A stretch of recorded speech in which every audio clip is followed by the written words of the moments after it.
Join me in the Frieza's empire, Carrot. Never! If you don't join us, next there will be a Chinese cabbage and a vegetable with monstrous power. Not that monstrous. Oh, and there's a broccoli too. But why would you work for him? We all know freezers ruin vegetables. Everyone knows there's nothing more terrifying than a freezer. Except for a fancy icebox, a cell, the end of the fairy godmother song, and an Egyptian cat. Carrot? Carrot! What's up, Doc?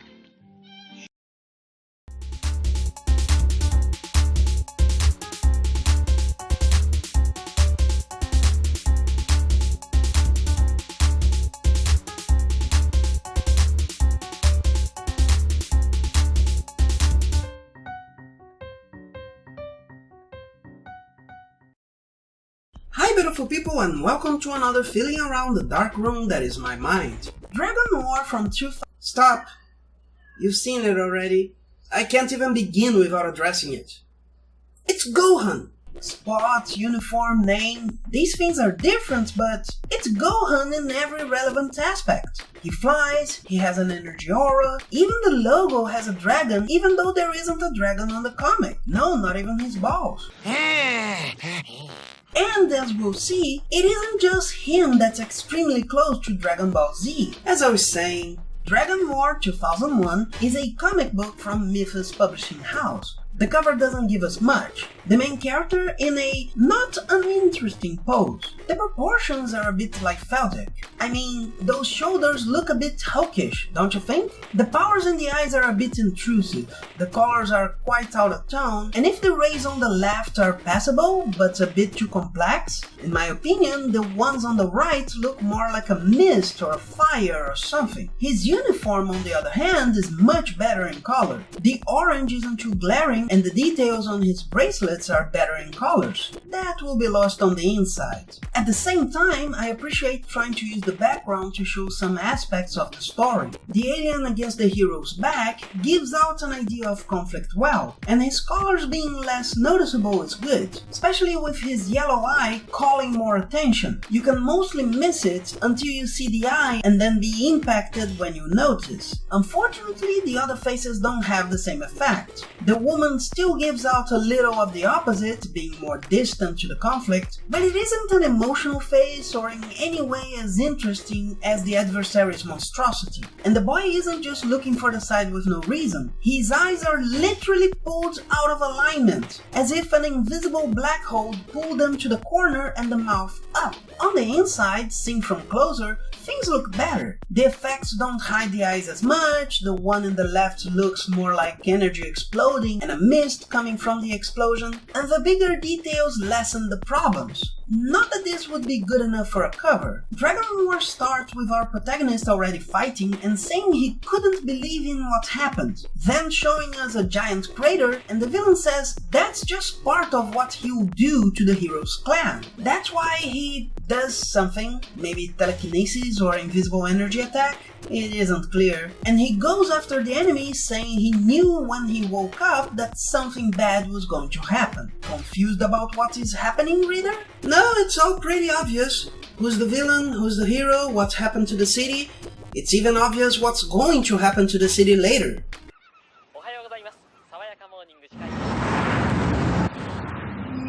Let's go back in time, where we see that our main character wakes up at 6:30. I wish I could wake up that late. Is married and loves his wife enough to be cheesy. How about a little good luck kiss to start the day right? There's no way to escape, Draco. I'll get you now. Ready? Yes. It's the monster who sleeps in the room next door. Help! Who'll save us? And that is great, but I don't know why you would present it this way. Before anything else, I like the scene. I'm sure Gohan's cousin Gogo 13, no, he's not an android, being the main character has something to do with him being a family man, but up to this point, I like how he is shown as a loving husband and father. Even the son coming in is well done, with the comicalness of the parents stopping just before kissing, the panel of the boy being dynamic and showing an amusing devilish face, and the end of the page allowing for a real fight, so this could have worked for a twist, quote unquote. The problem is that you started with that sequence. I'm sure the creator was supposed to be a shock to your system to start a story, but there's no way I care about a place I don't know, even presuming there were people or even buildings there. And if I have to stop and think about it to get to this conclusion, I'll also notice there's a total of 2 buildings impacted around the crater, besides the perspective of the smoke getting odd here and there. On top of that, most of the buildings are gigantic, so they made the crater seem much smaller. If you don't notice one of the smaller buildings and count the windows,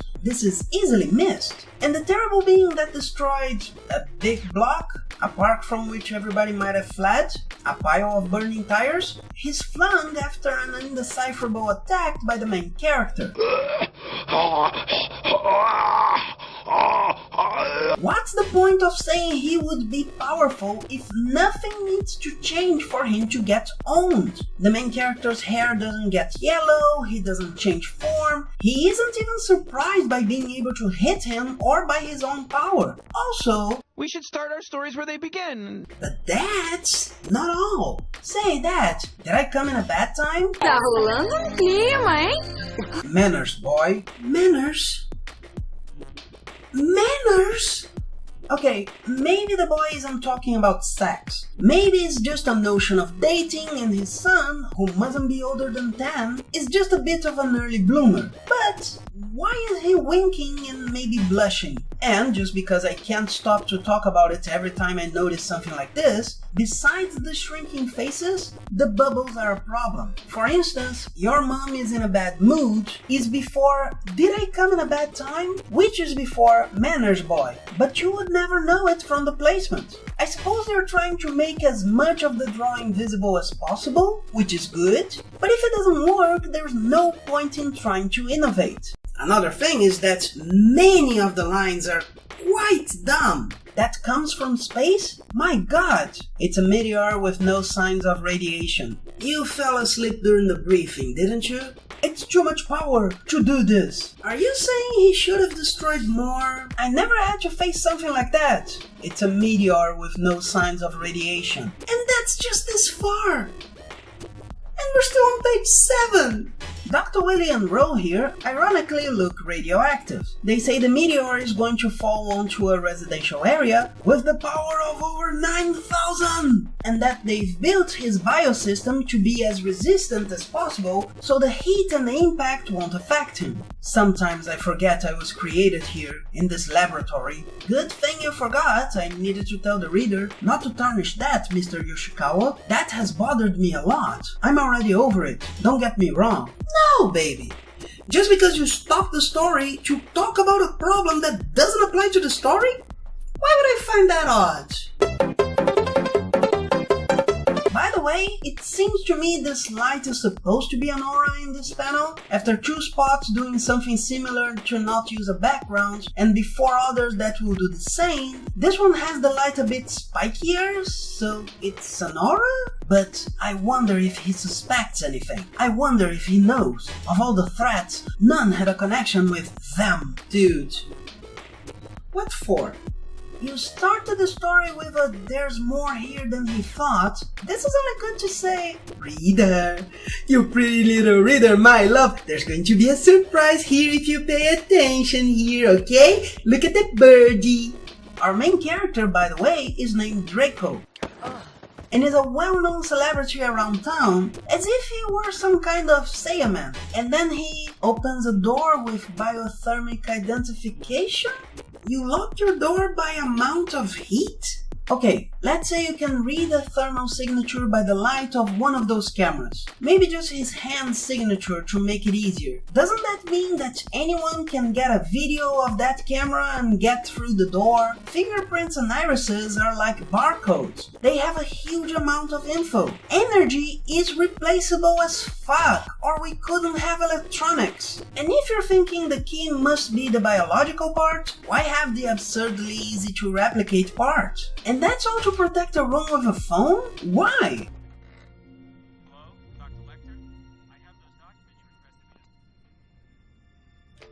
Okay, fair point. Mother, are they by any chance making a movie about that?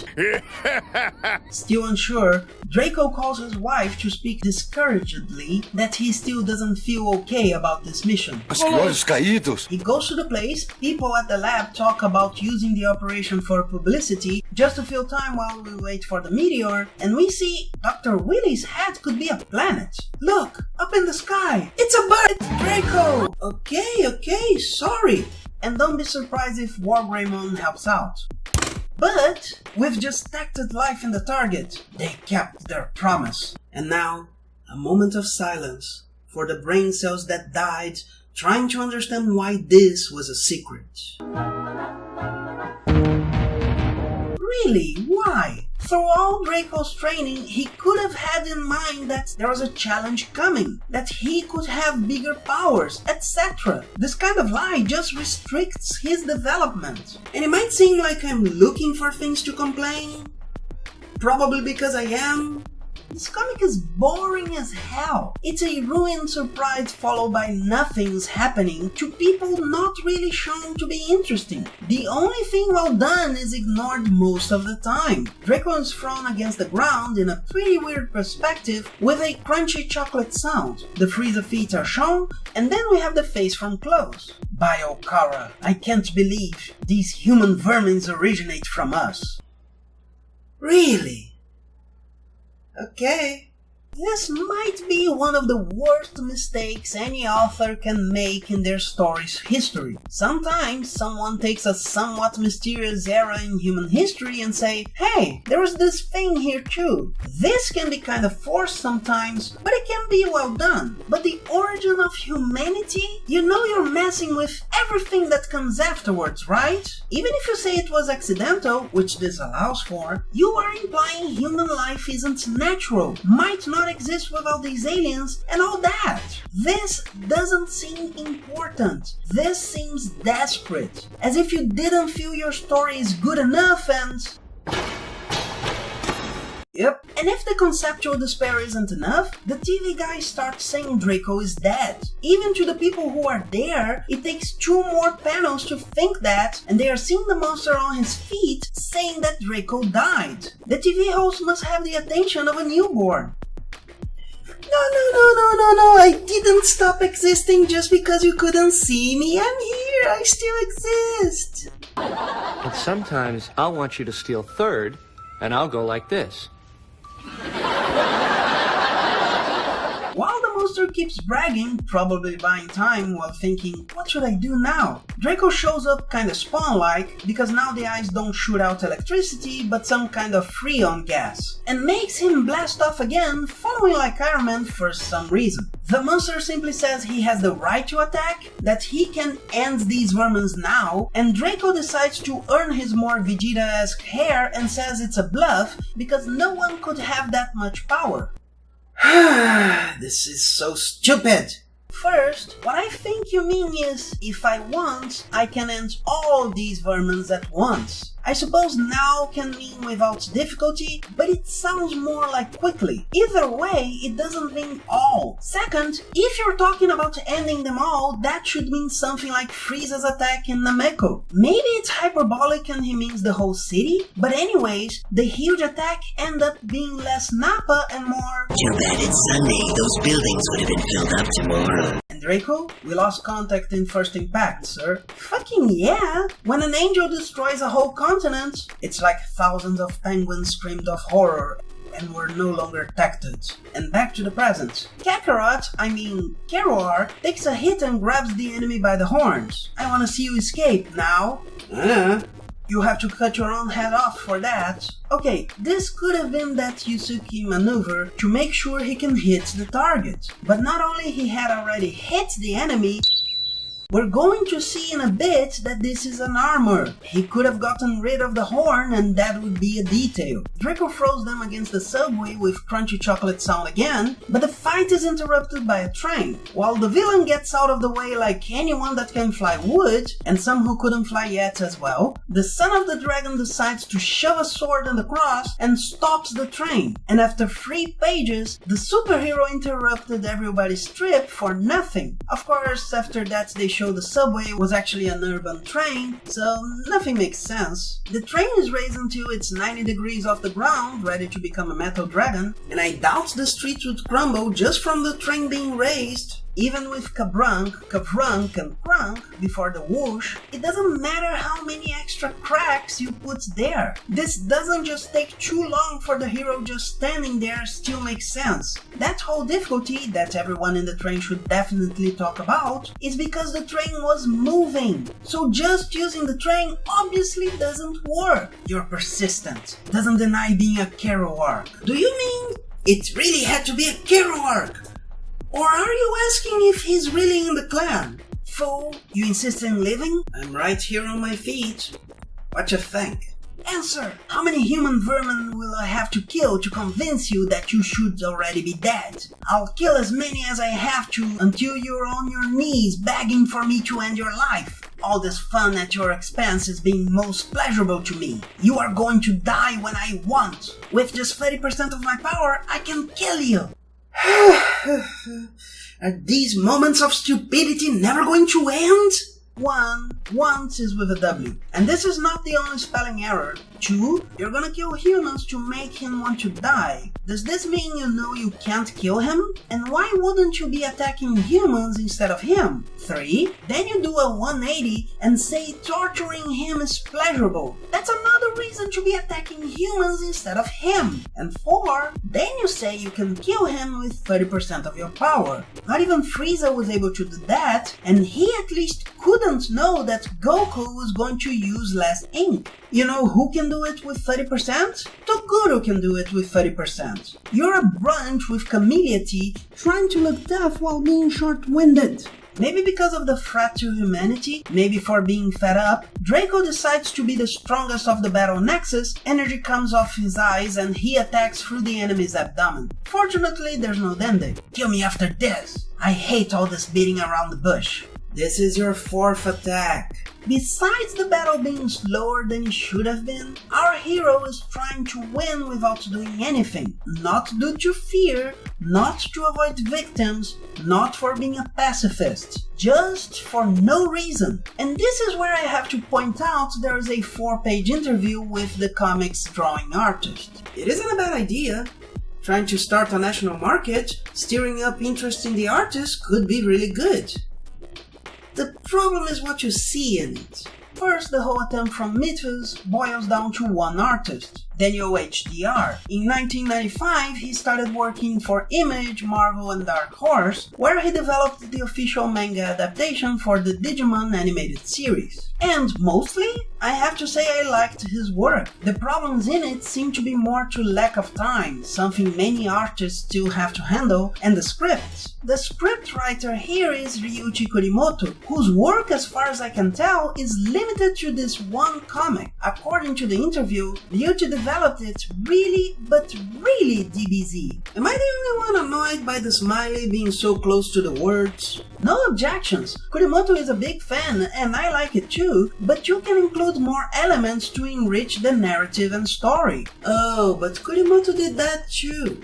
Going back to the story, the falling enemy's face starts cracking and the fire breather decides to open the husk. Even though it looks like it's empty and you might think it's some kind of Shedinja, it is actually a humanoid with markings over his face. He looks like me. Okay, let's talk fish paste. When you read this enemy talking about clans, you probably don't think there are ninjas in space. But then you get here. We have a clan who wants revenge, its representative using a big axe as if he is in a secondary house that could be eliminated, or as if they could have his power for being cousins of another clan with powers. In one word, plagiarism. I don't want to make baseless accusations, but there's a huge difference between creating a character that looks like another and copying stories, just switching a little from which story you're copying. You're an alien and DBZ powers, clan stories from Naruto, and the origin of humanity because that bad idea seems to always be copied. The most original thing in the context in which it was published is that the villain looks more like a tokusatsu or Metal Heroes villain. In fact, this was one of the things that made me more hopeful about the comic. For as much as tokusatsu and such things were successful in Brazil, they seem to have disappeared from popular consciousness outside of Power Rangerifications. And I was looking forward to seeing something like that, probably somewhat updated. But it seems most producers don't know the difference between the cheesiness of Changeman and the stupidity of Power Rangers. While a hero searching for a MacGuffin and being attacked by a space wizard is a basic concept, Space Tarzan, Magic like Phoenix, Darth Vader who gets the power to move his forehead.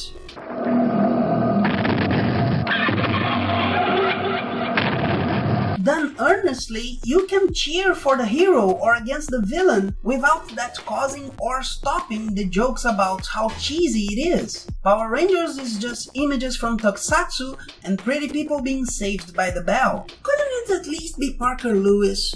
To me, it honestly feels like Daniel HDR was between a rock and a hard place. We need to make this comic, and the author is a super noob and from another country, so he probably didn't talk to him directly, and adaptations in the script to avoid plagiarism would be unlikely. If the main character had a different design, he'd still have very similar personality, even if a less fun one, and he'd still have a wife and son like Gohan. And right before a final panel that doesn't add anything to the story, the comic ends with the main character, Count Ryuko Malfoy, saying he thinks this isn't over. Really? Really? Clan is a collective, and even if you don't consider that, alien life! It's obvious there'll be consequences! Kuromukuro, damn it! I'd love to be able to say Dragon War was good, but this attempt by Mythos didn't bear fruit, in good part because there wasn't enough effort from the publishing house, in my opinion. Another publishing house, Scala, would try something similar the following year, but it had a bit more of an impact thanks to the sheer scale. 16 comics get more attention than 2. Yeah, only 2. So why wait? In the next review, we're going to see the other part of this attempt.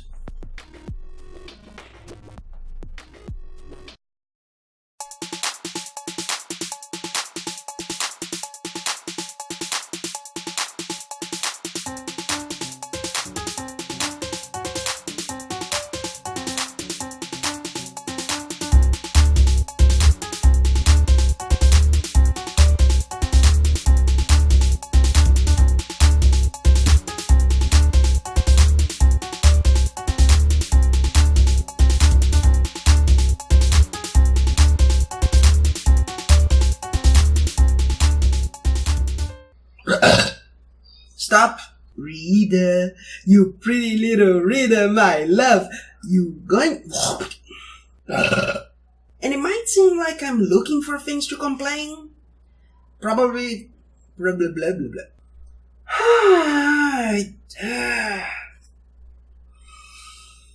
Are these moments of stupidity never going to end?